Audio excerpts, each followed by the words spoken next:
Donald Trump's deeply unsettling and disturbing views make him a danger internationally, the UN's human rights chief has said. UN High Commissioner for Human Rights Zeid Raad al-Hussein cited Mr. Trump's comments on the use of torture and his attitude to vulnerable communities. The Republican presidential candidate's campaign has been marked by a number of controversial comments.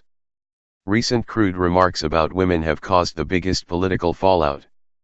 Overnight, President Barack Obama, at a rally for Democratic candidate Hillary Clinton, condemned those comments, saying, "The guy says stuff that nobody would find tolerable if they were applying for a job at 7-11.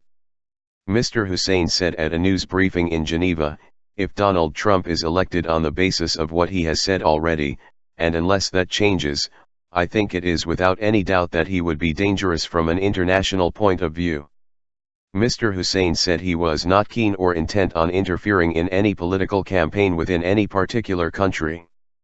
But he said that when an election could result in an increase in the use of torture or the focus on vulnerable communities in a way that suggests that they may well be deprived of their human rights, then I think it is incumbent to say so. Mr. Hussein has spoken out before on Mr. Trump's policies, saying in June that bigotry is not proof of strong leadership, while in September he launched a scathing attack on Western populist politicians, branding them demagogues and political fantasists.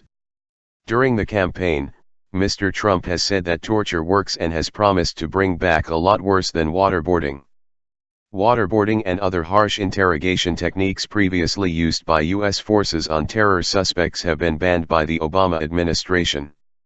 Mr. Trump said of waterboarding in June, "I like it a lot. I don't think it's tough enough." His comments on migrants, Mexicans in particular, have drawn fire from rights activists. He has vowed to build a wall along the Mexican border and in June 2015 branded some Mexican migrants rapists and murderers. Mr. Hussein's latest comments are unlikely to change the New York billionaire's harsh criticism of the United Nations. "The United Nations is not a friend of democracy," Mr. Trump said in March. "It's not a friend even to the United States of America, where, as we all know, it has its home." He has criticized the U.S. spending on the organization. In April, he said, "Where do you ever see the United Nations? Do they ever settle anything? It's just like a political game. The United Nations, I mean the money we spend on the United Nations." Mr. Trump is still battling the fallout from his lewd comments on women in a 2005 video released on Friday. Mr. Trump described how he had sought to have sex with a married woman and made other sexually aggressive comments. Many top Republicans, including House Speaker Paul Ryan, have since distanced themselves from Mr. Trump.